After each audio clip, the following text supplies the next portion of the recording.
Hey y'all, I'm back.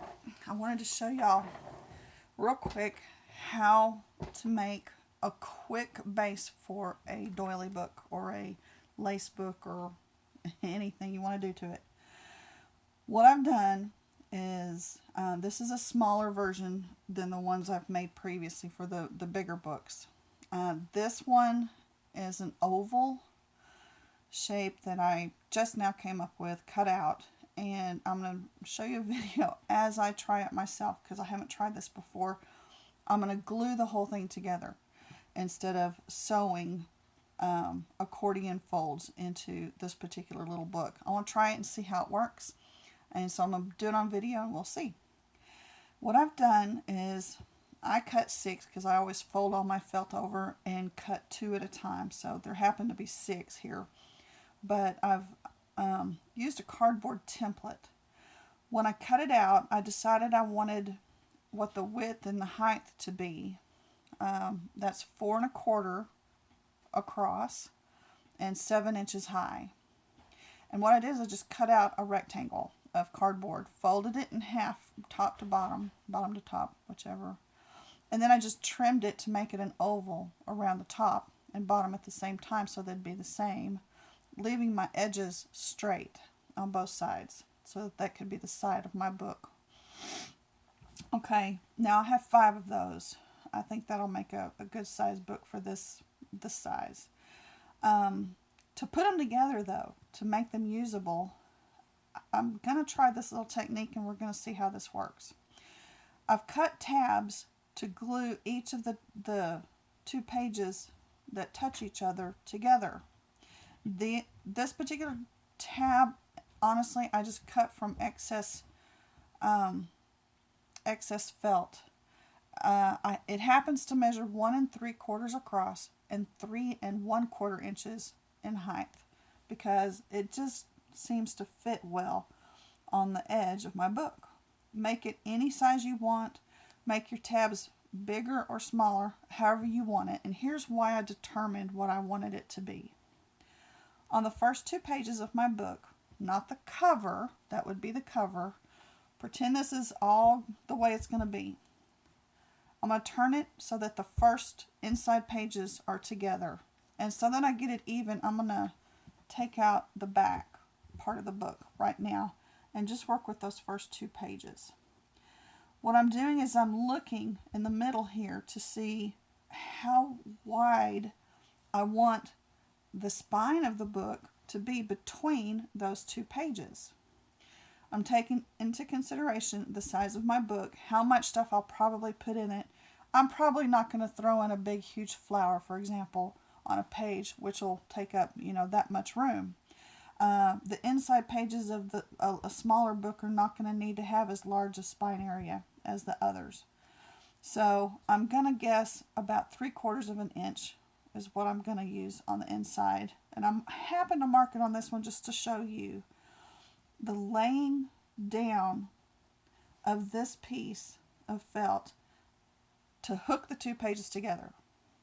And very simply, I'm going to just eyeball it, see if I like it, make sure my pages are even here and here, and then I'm going to glue it down. And we're going to see how this works. The only reservation I have about using glue to hold my books together is that I'm afraid that in the future the glue will crack and give way and that the book will start to come apart. One thing about felt though is when you get glue in felt, even from when we were children, I remember that stuff stuck forever. So I might have found an easy way to put a book together. So I'm just going to go ahead and put glue down on this side.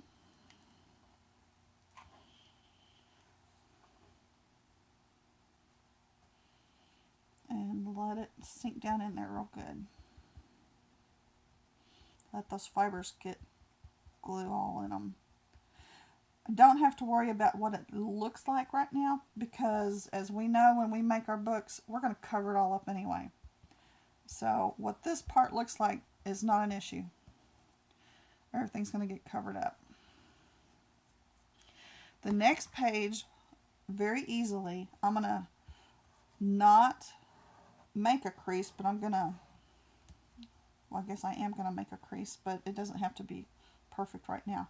I'm going to just fold that over so that this edge right here is as flat against this page as it can be, which, if you look right here, you'll see that the front page is now pulled out. And we're going to keep building the book up using the same technique. I'm going to add another page. I'm going to do about the same thing here. Try to get this even. I happen to have a little point the way I cut this, so I can kind of get those even there. Then I'm going to add another little strip of felt and glue it down. I may want that a little wider.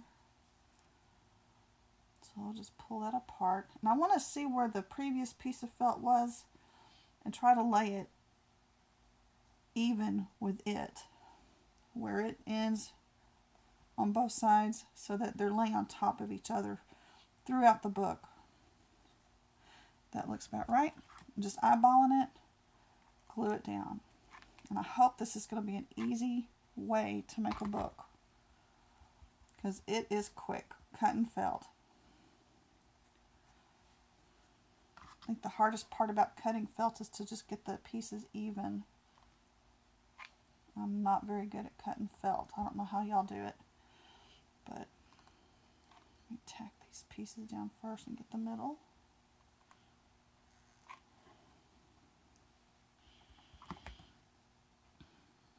Later, after I get this together, I'm going to go back through, I think, and make sure I've got all of this tacked down really good. But just to hold it together while I'm building it up, I think I'm going to leave it like that for now. And it is a good thing that it doesn't matter what it looks like, because I'm doing a yucky job. Okay, I'm going to fold this one over. Same idea. Get that edge. There it is. Make it peek out there a little bit.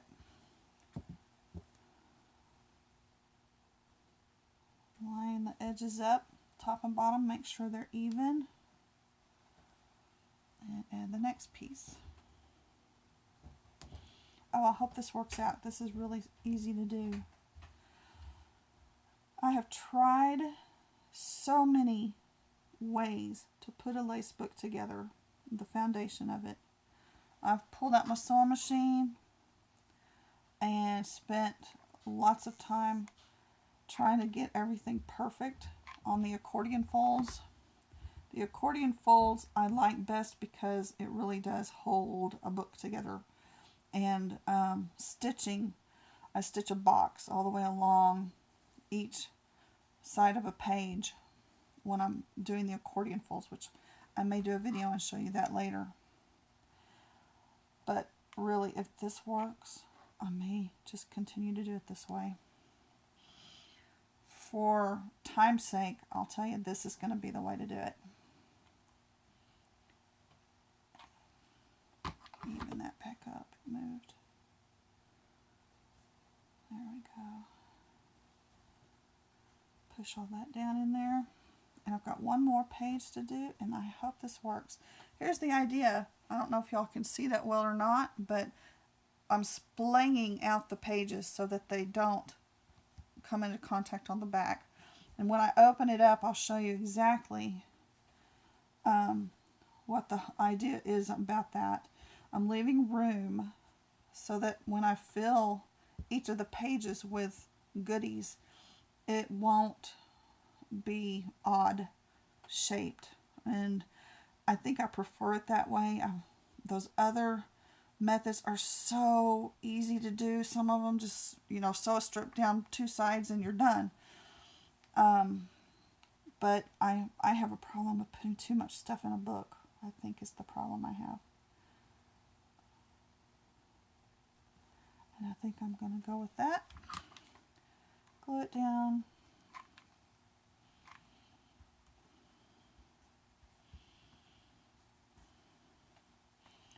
And glue it down. And again, I'm going to come back in here and double check that I've got all the edges down firmly after I get this put together. And we'll see how it works. really good. Okay, there's the last page. Here's the way it looks. Now I'm going to go ahead and fold that down too. Here's the way it looks. They're all splayed out. And the reason is that when you get back to the front of the book and you open it up, you have all this room. Ooh, that is kind of big. 3/4 of an inch. Let me check. Did I guess right? Maybe it's closer to an inch? No. It's about 3/4 of an inch. Maybe it's a little more. That might be too thick. Anyway, this was just a try. The idea, though, I find that my fingers, as big as they are, if they'll fit in here, I'm pretty happy with what I can put inside the pages. So, anyway, this would be a rather thick book. It may not fill all that. If it doesn't, don't put a cover over this yet. Just wait until you've finished all your pages and then put a binding over it. Put your spine over that. So anyway, just a quick, easy method. Again, I'm going to go back in here and double check that I've got all my seams and everything put together, and so that it won't come undone. How strong is that? Is it pretty strong? Y'all, that might really work. I'm pulling pretty good there, and it's not ripping. That may last the test of time. Who knows? We'll see. Anyway, that's the tutorial. This one happens to have 5 pages in it. It will be a rather thick book if I do it this way, but it gives me enough room so that I can add a whole lot of stuff to it. And that's what I'm going to do next, is make my little book and see how it comes together. I hope that has helped. I sure hope it will work. If I've made any mistakes and y'all figure out that it's wrong to do it this way, please say something so that the rest of us will know.